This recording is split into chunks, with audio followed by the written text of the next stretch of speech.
Assalamualaikum Pak Aziz. Waalaikumsalam.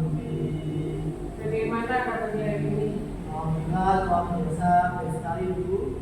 Pada sendiri bagaimana kabarnya Bu? Alhamdulillah, baik juga Pak Aziz.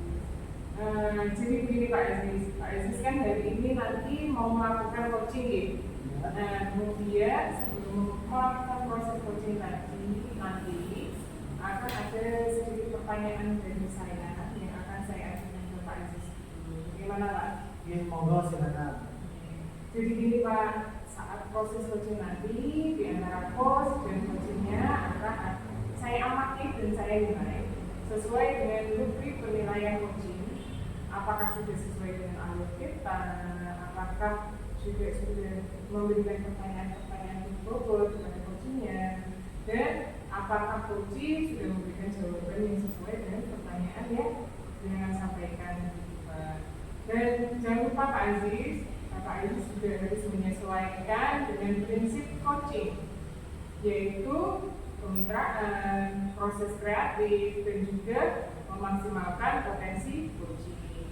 Nah, sebelum proses coaching dimulai, ada beberapa pertanyaan yang akan saya tanyakan ke Pak Aziz. Boleh ya Pak?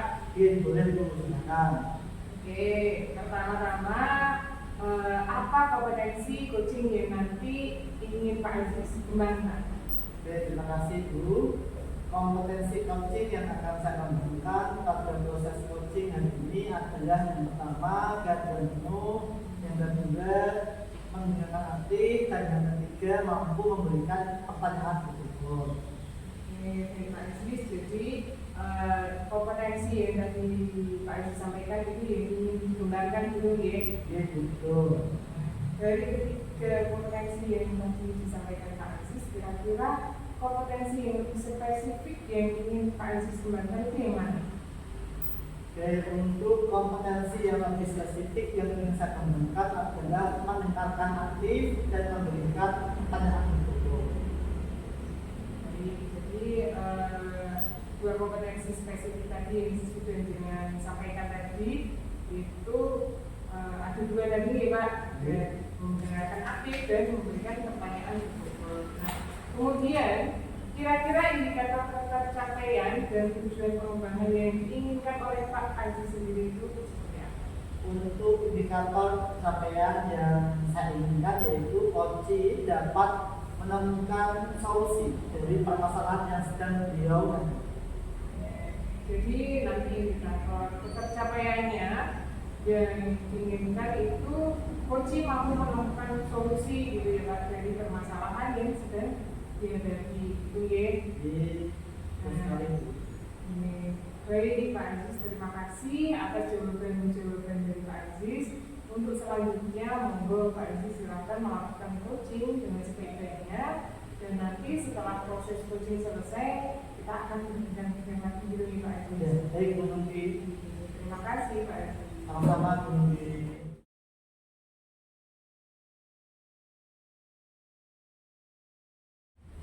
Assalamualaikum Pak, boleh minta waktunya sebentar. Saya lagi belum Pak, teman untuk curhat, ya teman-teman yang ada di sekitar saya ini bisa plong. Waalaikumsalam Pak Hendy. Itu Pak Hendy ada aja. Oke, ada penekapan nih Pak Hendy yang saya sampaikan. Siapa tahu dengan kita berdiskusi Pak Hendy bisa masuk form. Kemudian silakan diceritakan pendampingnya.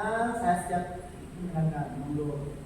Jadi loh Pak, saya itu mengajar di sekolah kan sudah lama, dan saya merasa dalam pelaksanaan pembelajaran kok ada variasi atau kreativitas gitu loh Pak, tidak ada. Bahkan anak cenderung itu mengikuti perintah saya dan tidak punya inisiatif untuk kreatif dalam mengerjakan tugas yang saya berikan.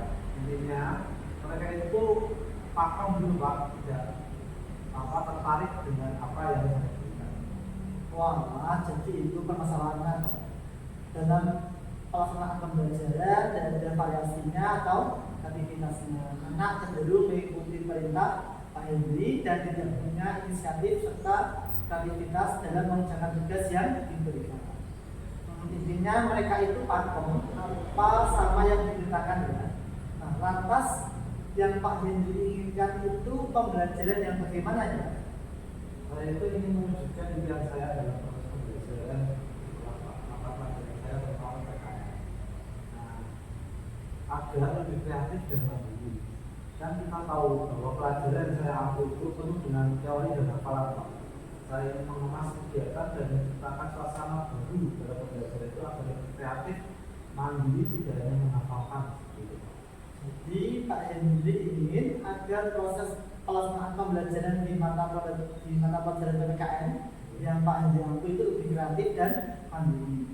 Lantas supaya pelaksanaan pembelajaran agar kreatif dan mandiri, kira-kira apa yang akan Pak Henry lakukan untuk mewujudkannya?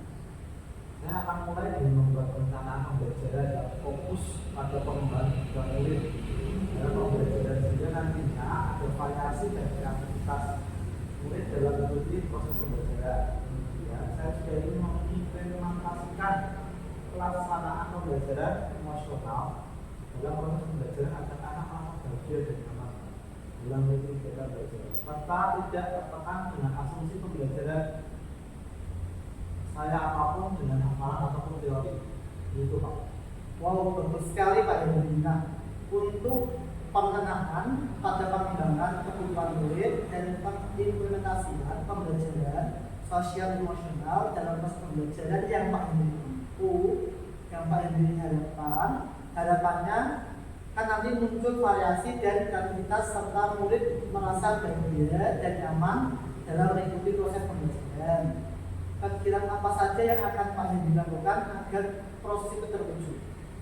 Hal yang saya akan lakukan pertama yaitu rencana belajar yang berintegrasi dan mengintegrasikan belajar sosial emosi. Kemudian tahap yang kedua mewujudkan kreativitas dan variasi dalam proses kegiatan pembelajaran agar tercapai dengan maksimal, yaitu melakukan asesmen diagnosis untuk menunjukkan belajaran serta berdasarkan kesiapan pembelajaran murid, seperti nanti masalah berbahasa terus membuat anak bahagia dengan pakai emosium, pendekatan ke depan, seperti itu Pak. Penilaian formatif, sumatif juga saya butuhkan di situ Pak.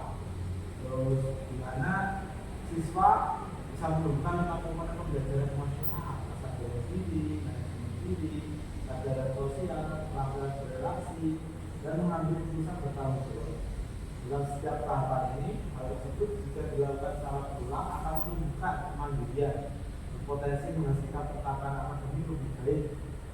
Jadi Pak menunjukkan lebih baik di kondisinya nyaman dan menjadi proses pembelajaran. Seperti itu yang dapat nanti saya akan lakukan Pak.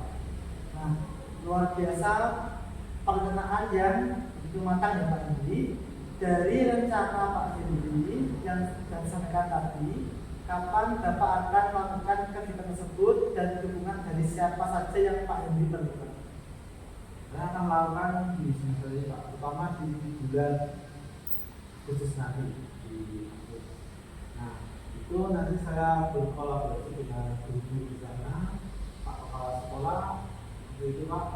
Nah, untuk mendukung proses pembelajaran di kelas, serta sarana prasarana untuk kegiatan seperti laptop, korektor, buku, referensi, dan Luar biasa semangat dan perkembangannya. rasanya luar biasa loh. Saya sudah punya rencana melakukan belajar yang kreatif mandiri. Saya implementasikan ke kelas untuk bulan besok. Alhamdulillah ya Pak, semoga apa yang sudah Pak Henry rencanakan dapat berjalan dengan lancar dan juga dilaksanakan pembelajaran kreatif dan mandiri bisa tercapai. Amin. Terima kasih atas waktunya dan kesempatannya Pak. Akhirnya saya bisa menemukan solusi atas permasalahan yang saya bagi mohon izin karena akan melanjutkan kegiatan. Terima kasih. Assalamualaikum warahmatullahi wabarakatuh. Sama-sama Pak Henry, waalaikumsalam. Semangat dan sukses. Terima kasih. Ya, sama-sama.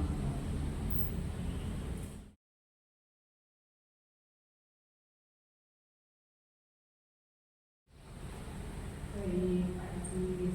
Gimana dari proses coachingnya? Alhamdulillah Budi, proses coachingnya yang saya harapkan berjalan dengan baik dan lancar. Alhamdulillah kalau begitu Pak. Baiklah Pak Aziz, setelah proses coaching yang sudah dilakukan ini, ada beberapa pertanyaan pertanyaan yang ingin saya tanyakan ke Pak Aziz. Tadi dalam proses coaching yang sudah Pak Aziz lakukan terkait dengan indikator yang Pak Aziz inginkan tadi, apakah kira-kira sudah tercapai Pak? Atau bagaimana? Baik, jadi terkait dengan proses coaching yang tadi telah saya lakukan, saya sudah menggunakan prosedur alur-alur di mana saya sudah menanyakan tujuan, kemudian melakukan identifikasi masalah, menanyakan rencana aksi kepada coach saya, dan saya juga menanyakan tanggung jawab kepada coach saya terhadap rencana aksi tersebut. Selain itu, saya juga berhasil menggali potensi coach dalam menemukan solusi dari permasalahan. Baik, luar biasa sekali Pak Aziz. Pak Aziz tadi sudah berhasil melakukan proses coaching dengan alur kita. Tadi Pak Aziz sudah saya amati di mana sudah menanyakan tujuan, kemudian sudah ada identifikasi masalahnya. Setelah itu ada rencana aksi coaching serta tanggung jawab coachingnya. Nah, kemudian tadi saya juga mendengar percakapan Pak Aziz dengan coachingnya, Pak Hendri tadi ya. Jadi Pak Aziz sudah fokus, artinya Pak Aziz sudah ada presence atau kehadiran penuh selama coaching tadi. Nah, kemudian Pak Aziz sudah mendengarkan aktif pada saat coaching menjawab pertanyaan-pertanyaan dari Pak Aziz itu. Dan apa yang sudah ditanyakan oleh Pak Aziz sudah termasuk pertanyaan yang berbobot seperti itu dari pengamatan saya. Jadi luar biasa sekali apa yang sudah dilakukan oleh Pak Aziz dalam proses coaching ini. Kemudian mudah-mudahan sukses dalam melaksanakan proses coaching dan mampu untuk memaksimalkan lagi untuk coaching-coaching yang selanjutnya di Pak. Nah, untuk kedepannya lagi nih, Pak Aziz kira-kira kompetensi apa yang ingin dikembangkan oleh Pak Aziz? Terima kasih Tinggi. Kompetensi yang ingin saya kembangkan lagi untuk proses coaching di depannya adalah saya ingin mendalami dan memahami alur kita supaya pada saat proses coaching selanjutnya lebih baik lagi. Selain itu saya juga akan sering-sering dilatih untuk membuat pertanyaan berbobot supaya pertanyaan berbobot yang saya tanyakan lebih bervariasi. Baik Pak Aziz, luar biasa sekali ya Pak Aziz. Jadi Pak Aziz akan mendalami lagi alur kita dan berlatih untuk membuat pertanyaan-pertanyaan yang berbobot gitu ya, agar lebih bervariatif dalam proses coaching gitu ya. Nah, baik Pak Aziz, terima kasih sudah melakukan proses coaching dengan sangat bagus sesuai dengan alur kita. Kemudian saya akhiri kegiatan pasca observasi kali ini. Mudah-mudahan nanti ada kesempatan di lain waktu kita bisa berbincang-bincang seperti ini lagi gitu ya. Itu aja. Assalamualaikum. Terima kasih.